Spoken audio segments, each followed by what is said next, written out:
1, 2, 3, 4, 5, 6. 1, 2, 3, 4, 5, 6. 1, 2, 3, 4, 5, 6. 1, 2. Yeah, so what you need to do here is first you just have to get acquainted to these weird sounds that are happening, right? But then you have to kind of figure out what do you want to be hearing. This is our melody, right? And this octave is really repetitive, so we don't just want to get kind of nailed with it. We really want it to give color to what's going on up here.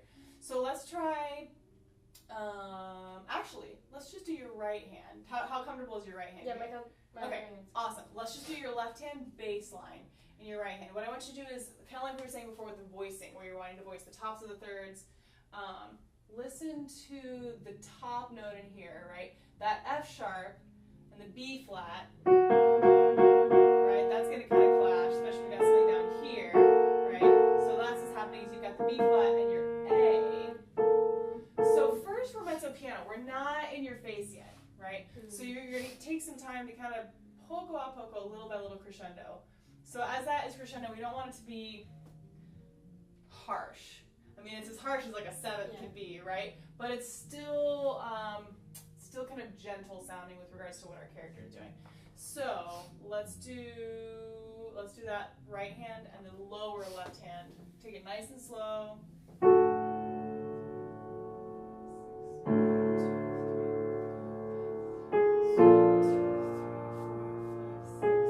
Gentle pads of your fingers. There you go. Good, let's just do that much again. So think about, right now I'm hearing a lot of attack from your first joints, from the tips of your fingers. Can you give me more of the pad?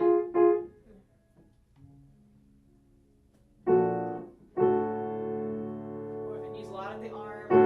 Yeah, get that nice kind of velvety, deep, rich, broad sound.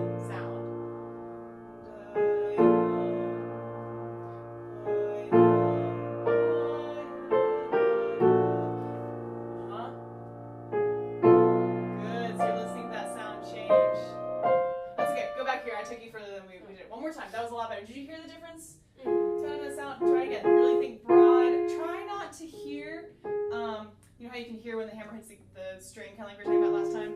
Try to avoid that. Try to make it sound like a wind instrument, right? Where the sound kind of all of a sudden starts, as opposed to, not all of a sudden, it's kind of like easing through because of the breath. So pretend like you've got breath that you're using here. Ta-dum. It's instead of ta-dum. So it's the difference between like a ta-ta-ta-ta-ta and a more gentle legato sound. So think of that while you're using the pads of your fingers. There you go. But keep those fingers strong. Ta-dum. Think out with your forearms instead of into the keys. There you go. That's better. 5. 1, 2, 3, 4, 5, 6.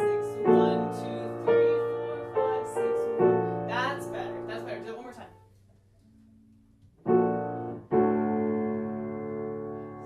1, 2, 3, 4, 5, 6. 6. Open broad elbows.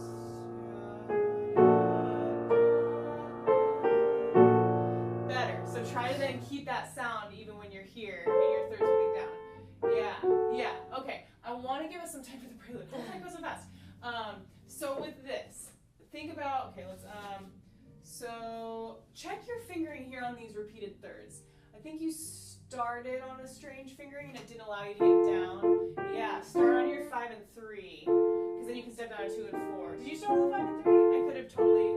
I think you were starting on something different. They have to 1 and 3. I think so. So watch your fingering there. I put that finger on repeated thirds.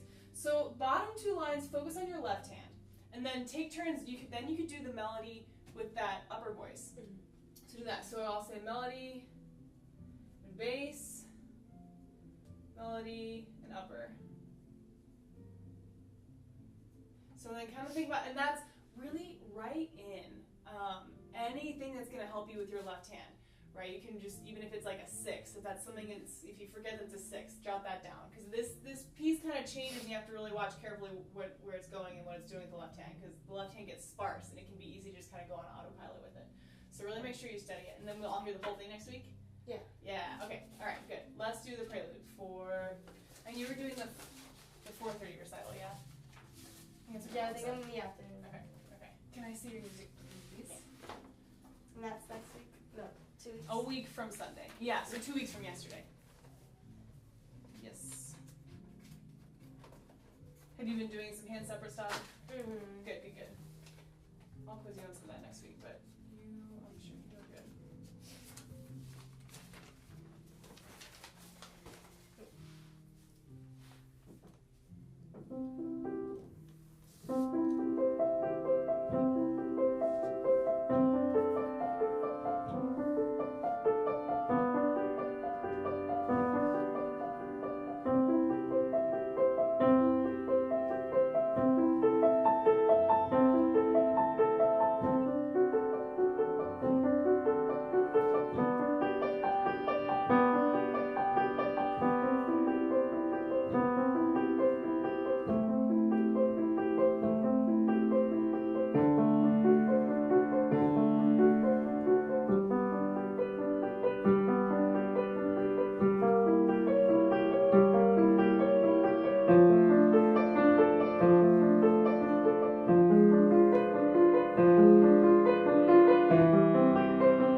memory sections. That had never happened before. And anytime that happens, just keep going. Because you actually found your way back to it. And then after you found your way back, you're like, oh, I skipped this spot. And I was like, no, don't think about it, So just go over your sections, because I know it's never happened before. Make sure, and I think it was just because of that. I think you kind of got thrown off of that, and then your sound wasn't quite as good in the second half. Your right hand got a little bit loud. But just as always, before you start, just kind of like quiet yourself and listen to that first kind of gentle rolling. Make sure your right hand stays fluid. It was getting a little bit finger picky, and it wasn't as fluid as I'd seen it before. So it's but that kind of happens when you played this piece for a while, and so it's like easy to just kind of go on just autopilot. So just watch out for that. So I wrote down that the memory spots. That was mainly at section 5. There was also a little bit that was happening at section 4 that was mainly in your left hand. The ending is better. You kind of smoothed out your rhythm there. That was good. Then I think you were just kind of off by the rest of what was going on over here. So, but really, your sound is going to be beautiful, and just kind of calm down. You got it. This was, so much better though. Just make sure you're watching out for that extra rotation that you throw in there. No extra ones. But really, it was so much better. You didn't kind of pound into that second C. That was good. So keep doing what you're doing with the ending, because that was really smooth out. And seriously, I know that was kind of a fluke of like this performance. So just go over your memory sections. Do hands separate. That'll really, really make that confident and solid. But we'll start with that one next time. We'll just kind of all that stuff. Yeah. Awesome. Let me get this thing.